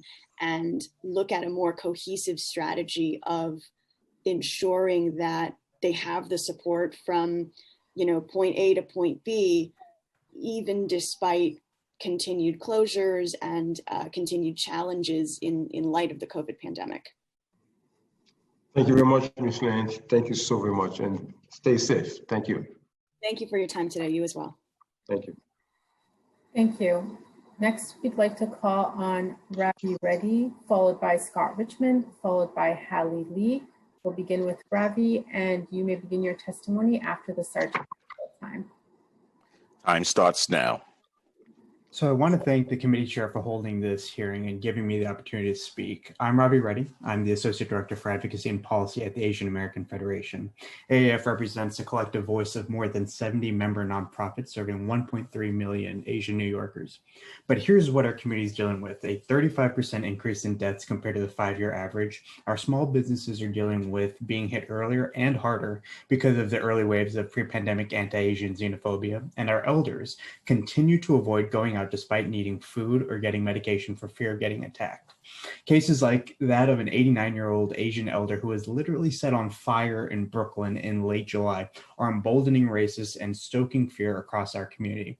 And the Trump administration's continued use of anti-Asian rhetoric in discussing COVID-19, alongside a continued public charge assault, have exacerbated our community's awareness of engaging fully with our rights and with the services we are entitled to. So this much should be clear. For many of our 1.3 million Asian New Yorkers, 2 in 3 of whom are foreign-born, human rights are not something we take for granted. We are deeply grateful that the City Commission on Human Rights and this committee have taken a proactive role in acknowledging the challenges facing our community. As Deputy Commissioner Sussman cited, our advocacy efforts have contributed to the city response in multiple ways, such as the city coordinating resources to respond to hate crimes, creating a reporting tool in 7 Asian languages, and creating safety resources to keep our community members safe. But we're here because we need to work harder together. In the first half of the year, CCHR collected more than 100 bias incident reports against Asian Americans just between February and May, We received 371 such complaints through our own reporting portal in the first half of this year. And underreporting is a serious issue, as 70% of Asian New Yorkers are immigrants, and systemic factors like high poverty, high LEP rates, and lack of immigration status deter reporting. Clearly, reporting systems require much improvement. Systems that are meant to serve our most vulnerable should keep them top of mind. Like the very real possibility that, say, a senior LEP Asian immigrant already isolated due to pandemic restrictions and without a smartphone or access to stable internet might be attacked and need immediate access to accessible reporting facilities and safety resources. So this work requires a proactive outreach and education approach within our community about the resources at our disposal, such as how the Commission on Human Rights can support those who are victims of bias incidents. Here are some of our recommendations. One, as a trusted leadership organization in the community, funding for our efforts will help us continue coordination of response measures, such as encouraging reporting and developing community safety and security resources outside of law enforcement, and spearheading awareness campaigns in solidarity with Black and Latino communities. But we and our partners are currently doing the work with minimal funding, far less than is necessary to bring our work to scale considering the size of our community. That needs to change. Second, we need to make sure every New Yorker has access to reporting systems and resources regardless of the language they speak. Time expired. Might I just wrap up? Yes, you may. So regardless of the language they speak, and this includes increased funding for the hiring of language speakers who reflect our most vulnerable communities and increasing translation capacity for community resources. And finally, to that end, we absolutely need more data on the nature of bias incidents being reported and how they're being resolved, especially given the lack of clarity regarding resolution of verbal assault cases. So on behalf of AAF, I want to thank you for letting us speak with you about the state of human rights in our community. This is an important and personal topic of discussion for our community members, and we look forward to continuing our work with CCHR, this committee, and council members to make sure we can provide the robust defense for New Yorkers' human rights that they deserve. Thank you. Thank you very much, Roddy. Thank you. And I'm going to talk to the committee council to contact you because we would like to have your recommendation and probably, continue the conversation with you, with your organization. Because Absolutely. As I say all the time, we are all part of the team. And it will take the effort of all of us from different ethnicity, from different socio-economic situation to work together to make New York City better. Thank you so very much. Thank you. Have a nice day. Thank you. Thank you. And just as a reminder, written testimony can be submitted to the council's email at testimony@council.nyc.gov. Next, I'd like to welcome Scott Richmond to speak. You may begin your testimony after the sergeant has called time. Time starts now. Good morning, Chairman Eugene and the members of the Committee on Civil and Human Rights. My name is Scott Richmond. I am honored to be the Regional Director for ADL's New York and New Jersey Regional Office. Thank you for the opportunity to testify here today regarding the Commission on Human Rights response to the COVID-19 pandemic. While my remarks will focus on the rising tide of identity-based hate and harassment stemming from the COVID-19 pandemic, I hope that the Commission will also give priority attention to the disproportionate impact that COVID-19 has had on communities of color in New York City, due in large part to the systemic inequities and structural racism in housing, employment, education, policing, and healthcare. Just by way of introduction, since 1913, the mission of ADL has been to stop the defamation of the Jewish people and to secure justice and fair treatment for all. Over the past 3 decades, ADL has been recognized as a leading resource on effective responses to violent bigotry, conducting an annual audit of anti-Semitic incidents, and drafting model hate crimes statutes for state legislatures. In our experience, hate crimes and bias incidents demand priority attention because of their special impact. These acts are intended to intimidate not only the victim, but also members of the victim's entire community, leaving them feeling fearful, isolated, and vulnerable. By making members of targeted communities fearful, angry, and suspicious of other groups and of the power structure that is supposed to protect them, these incidents can damage the fabric of our society and fragment communities. Amid the ongoing threat of the COVID-19 pandemic, there are surging reports of xenophobic and racist incidents targeting members of the Asian American and Pacific Islander and Jewish communities. Asian Americans have been told to go back to China, having been blamed for bringing the virus to the United States, and have been referred with racial slurs, spat on, and physically assaulted. At the same time, members of the Orthodox Jewish community have also been blamed for the spread of the virus. Here in New York and New Jersey, posts on social media have suggested that Orthodox and Haredi Jews should be denied medical treatment if they get sick, called on law enforcement to use water hoses and tear gas to stop Haredi and Orthodox communities from gathering, and even indicated that the Orthodox Jewish community should be wiped off the planet once and for all. Extremists have also continued to spread anti-Semitic and xenophobic conspiracies about COVID-19, blaming Jews and China for creating, spreading, and profiting off the virus. Indeed, according to a new study by ADL's Center for Technology and Society, during the hours immediately following the president's initial tweet about his and the First Lady's COVID-19 diagnosis, there was an 85% increase in anti-Asian sentiment and conspiracy theories on Twitter, and a 41% increase in the rate of discussions about conspiracy theories generally, with many of those taking on anti-Semitic overtones. I just have a little bit more. Can I conclude? Yes. Thank you. The truth is that framing the pandemic as a foreign problem violates international guidelines because it can lead people to unfairly stigmatize groups based solely on their protected characteristics. And despite narratives to the contrary, the vast majority of Haredi and Orthodox communities are adhering to public health directives and distancing regulations. While there certainly have been some instances of non-compliance, and these incidents are extremely disturbing, these aberrations are not unique to the Haredi or Orthodox communities. Nevertheless, as too often is the case, the bad acts of a few have been widely attributed to an entire community, leading many to conclude that the Orthodox community as a whole is collectively failing to adhere to public health directives and is therefore responsible for recklessly or even intentionally attempting to spread COVID-19, an untrue and alarming allegation reminiscent of age-old anti-Semitic tropes, blaming Jews for spreading filth and plague. ADL is deeply concerned that this public health crisis continues, the escalation in hateful rhetoric against the Asian American, Pacific Islander, and Haredi and Orthodox individuals will continue, leading to increased tensions across New York City. And this comes on the heels of several years of surging anti-Semitic violence, where extreme anti-Semitism online has had deadly consequences. We strongly urge the New York City Council and the Commission on Human and Civil Rights, in particular, to use its bully pulpit, to speak out against stereotyping, scapegoating, and all forms of hate connected to the COVID-19 pandemic. Thank you for your time and consideration, and we look forward to continuing to serve as a resource to the Commission as it works to ensure that New York City is a safe, welcome, and inclusive city for all. Thank you very much, Mr. Richmond. Thank you for your testimony. But let me ask you one thing. As I said several times before, our city, our society can be a better place if we all understand that we should respect each other. We should think that we have to do everything possible to make sure that everyone is respected, is treated fairly.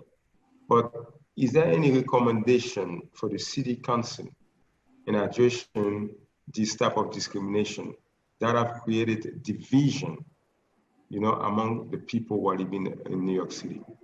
Is there any recommendation that you can provide to us? I think it's a matter of being sensitive and not singling out or stereotyping one particular community. We see this again and again and again in many fora, in the media, with government officials, with rank and file, and this is what leads to anti-Semitism. This is what leads to finger pointing, scapegoating, and being sensitive to that, and making sure that we call out individuals who are not complying with the rules, that we enforce the rules, but that we don't make this a matter of whole communities that perhaps are not complying with the rules based on the actions of just a few.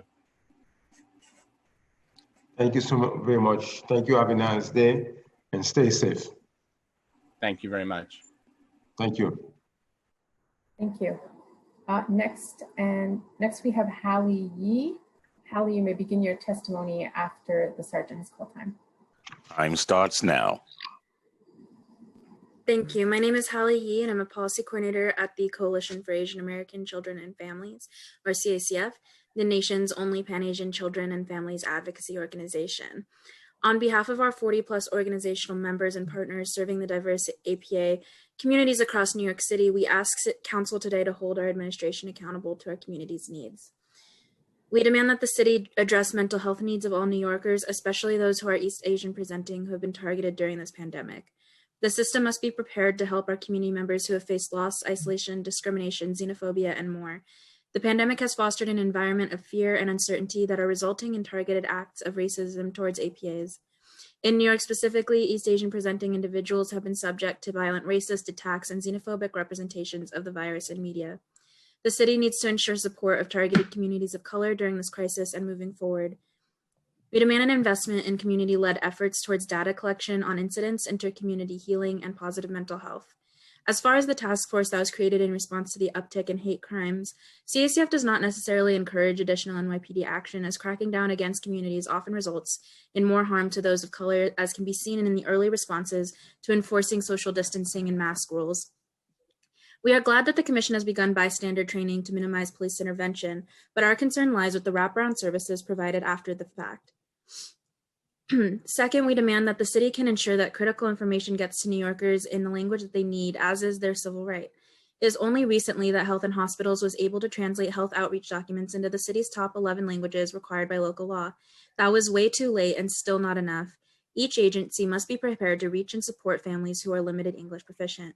COVID-19 has highlighted the barriers the most marginalized APAs face to language access. The mere availability of language is not enough without effective outreach and implementation of language access policies, preventing vital communication about city decisions and the pandemic from reaching the community. Lack of a culturally responsive system is harming APAs and other communities of color. The delay of disseminating and general lack of language information about the pandemic, including social distancing guidelines, has led to a higher risk of exposure to the virus for the most vulnerable. This egregious gap in language access has led to our communities to rely once again upon the community-based organizations who serve them in the absence of proper resources by the city, as CBOs act as interpreters and crowdsource translated materials regarding even the most basic of information on the pandemic. Outreach to the most marginalized pockets of the community must be prioritized, as without it, their health and very lives are endangered if they are unable to communicate with their schools, their health providers, and social service providers. Ensuring best practices around COVID-19 testing, language access, and response to upticks in xenophobia and hate crimes is critical in making it safe for our community's revitalization efforts. Thank you. Time expired. Thank you very much, Ms. Yee. Thank you. Have a very nice day and stay safe. Thank you for your testimony. Thank you. You as well. Thank you. Thank you. At this time, if your name has not been called and you wish to testify, please raise your hand using the Zoom raise hand function.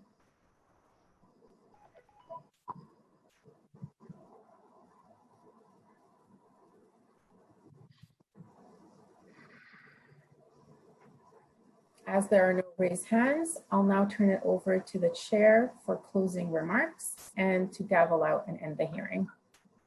Thank you very much. Thank you so very much. I would like to thank all of the participants and all of you, the wonderful people from the City Council, starting from the Community Council and also the Surgeon at Arm and all the wonderful people who make it possible for us council members to do what we have to do and to address the issues of the people. And this has been a wonderful, wonderful public hearing, because discrimination and also human rights, they are very important issues and very important priorities for us in government, for us in the City Council. And I thank all of you for your effort to make it possible today. And I would like also to thank all the participants, all the members of the panel. And as I said, that we should continue to work together as a team to make sure that New York City is a better place for all. Thank you so very much. And may God bless you. May God protect all of you and your family, especially at the very difficult, challenging time, turbulent time, because now New York City, and I can say the world, is a different place And everyone, regardless of who you are, everyone is facing some type of challenges, the same challenges created by COVID-19. May God bless you and protect you. And again, thank you very much. With that, the meeting is adjourned.